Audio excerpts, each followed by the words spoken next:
discretion advised. This is 10-Minute Murder.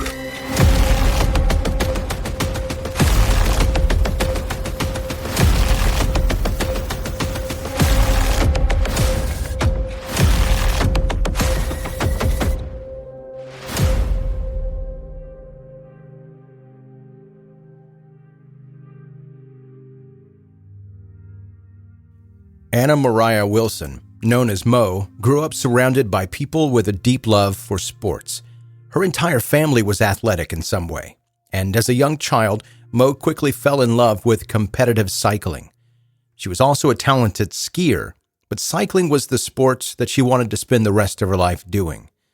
Even after graduating from high school and then receiving her Bachelor's of Engineering degree, cycling was at the center of Mo's life, and eventually she was able to launch into a career as a professional gravel cyclist.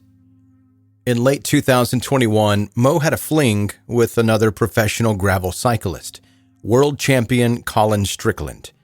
Even though the two shared a deep passion for the sport, the romantic part of the relationship quickly ended. But while Mo and Colin were quick to move on, Colin's ex-girlfriend, Caitlin Armstrong, was not. Colin and Caitlin, who was a realtor and yoga teacher from Michigan, had an on-again, off-again kind of relationship. During one of their separations, Colin started dating Mo, but afterwards he decided to get back together with Caitlin. On the 11th of May, 2022, Mo was staying at a friend's house in Austin, Texas, while preparing to compete in a cycling race. While she was in town, she decided to meet up with Colin. The pair traveled to the Deep Eddy Pool together for a swim, and then had dinner together before Colin dropped her back off at her friend's house. Before leaving to see Mo, Colin lied to Caitlin about where he was going, hoping that she would not find out that he was meeting up with Mo.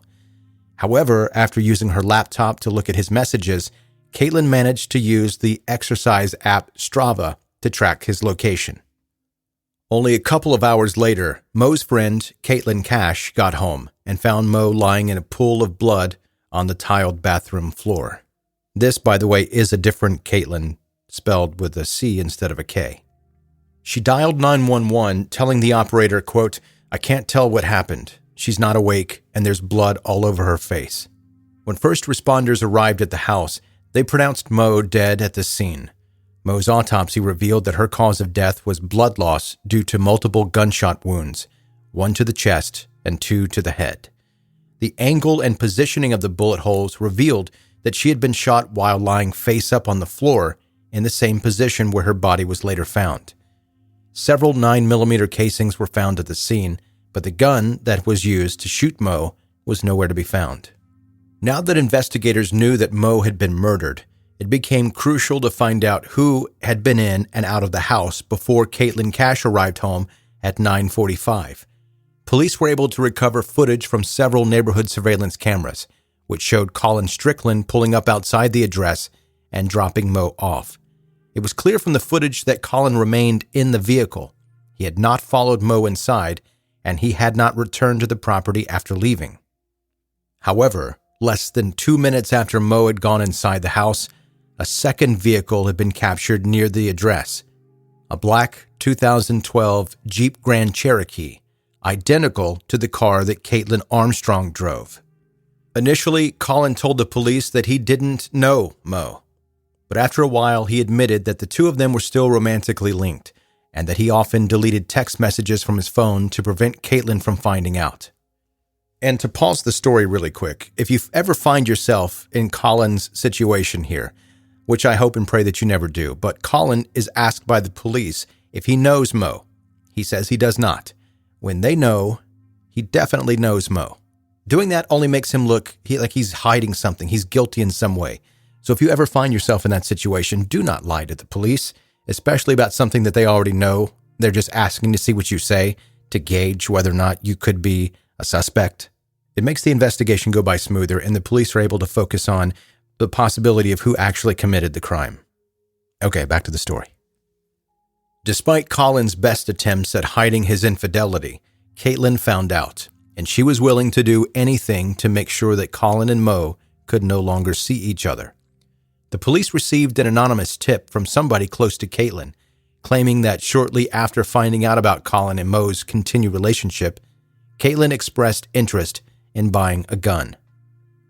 The Jeep's plates were traced, and investigators confirmed that the car was registered to Caitlin and Colin's address. On the 12th of May, police searched the property and recovered Caitlin's firearm, a 9mm handgun, which matched the casings that had been found with Mo's body. On that same day, coincidentally, Caitlin was arrested due to an unrelated misdemeanor theft warrant. 4 years prior, she had gotten Botox done and left the spa without paying for her treatment. The police questioned her, but then released her immediately afterwards because of an error that caused her recorded date of birth in the police database not to match the one printed on the outstanding warrant. It was only a technicality, but it meant that Caitlin was free to leave. The following day, she went to a dealership and sold the Jeep Cherokee. After that, she began the process of fleeing the country altogether. On the 14th of May, Caitlin got on a flight to New York and visited her sister, Christine. She spent 4 days there before boarding a flight to San Jose, Costa Rica. But the ticket was under Christine's name instead of her own. From then on, Caitlin stopped using her own name, and instead introduced herself as Ari, and using the full name Allison Page.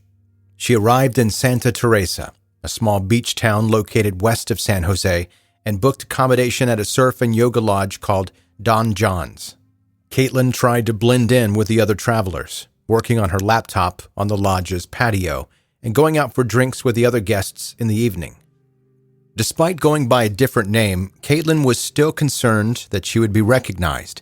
There was a warrant out for her arrest, and the Austin police force had asked the U.S. Marshals for their assistance in locating her. And on the 20th of May, the Marshals released a wanted poster with Caitlin's picture on it. So after spending a few weeks in Santa Teresa, Caitlin made a trip back to San Jose, where she dropped thousands of dollars on plastic surgery to change the appearance of her face. By late June, the U.S. Marshals were closing in, and they had started to interview locals and travelers staying in Santa Teresa.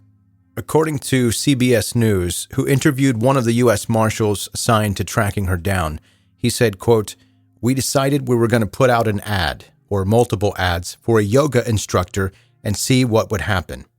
Those Craigslist ads appeared to pay off.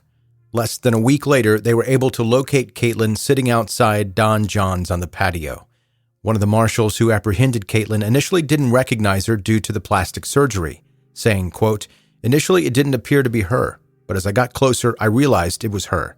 It appeared she had a bandage on her nose and her lips were a bit swollen. Her hair was a little bit lighter." The marshals escorted Caitlin to the closest jail before she was extradited back to the United States. On the 11th of October 2023, only a few weeks before the trial, Caitlin attempted to escape from law enforcement a second time. She was escorted out of jail by several corrections officers to go to a medical appointment, but after her appointment was finished, she was able to break free, removing the restraints from one of her hands and sprinting away from the officers. While she was running, Caitlin ripped down her jail pants, revealing that she was wearing thermals underneath in a hope to be less recognizable. After her path was blocked by a 6-foot-tall fence, Caitlin attempted to climb it and was grabbed by one of the corrections officers in pursuit. It was pretty clear that the escape attempt was not spontaneous. In fact, prison staff had noticed Caitlin exercising vigorously for months before her escape attempt, doing squats in her cell, practicing hours of yoga, and running as much as she was able to. Caitlin also made sure to complain about an injury that would guarantee her leaving to go see a doctor without any restraints on her legs. A search of her jail cell revealed a thin, sharp piece of metal which investigators believe that she used to remove one of her handcuffs. With Caitlin's attempted escape failing, the trial's opening statements began on the 1st of November.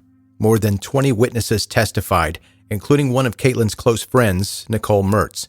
Nicole told the court that during a conversation with Caitlin, she asked her what she would do if Colin ever started dating someone else seriously. Caitlin had been quick to reply, "I would kill her." The trial concluded on the 16th of November, when after only a couple of hours of deliberation, the jury reached their verdict. Caitlin Armstrong was guilty of Mo Wilson's murder and received a 90-year prison sentence. During the trial's punishment phase, Mo's mother told the jury, quote, "From the day she was born, Mo had a force in her. She lived as if every day was her last day, and she lived it so fully. She never wasted any time. It's as if she knew her life would be short."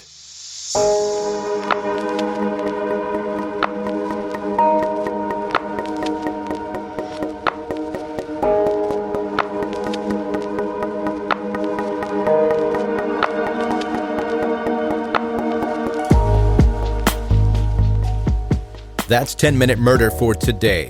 Brief and bingeable true crime. My name is Joe, I'm the host, and thank you so much for taking the time out of your day to listen to 10-Minute Murder. If you're on to the next episode, you're on a binge, don't let me stop you. But if you're new to listening to 10-Minute Murder, take the time now to subscribe to the podcast. That will more easily help you catch up on all of the back episodes, and all the new ones will be right there in your face when you open the app to listen. If you like this episode, leave a rating and review on Apple, Spotify, Audible, any place that's possible. Your positive feedback helps the show grow. You can go to 10minutemurder.com for all things related to the podcast. And coming up on the next episode of 10-Minute Murder, let me tell you what that story is going to be about. As a matter of fact, let me just read you what's written here. And this is what's going to be in the episode description so that you know exactly which one you're listening for. A killer stalked the streets of 1990s apartheid South Africa, targeting vulnerable women and leaving a trail of brutality behind him. Using a front and the promise of a potential job to lure his victims in, this twisted, sadistic murderer perpetrated the life of pain that seemed to follow him like a dark cloud. Right? It sounds pretty interesting, so do not miss that one coming up on the next episode of 10-Minute Murder.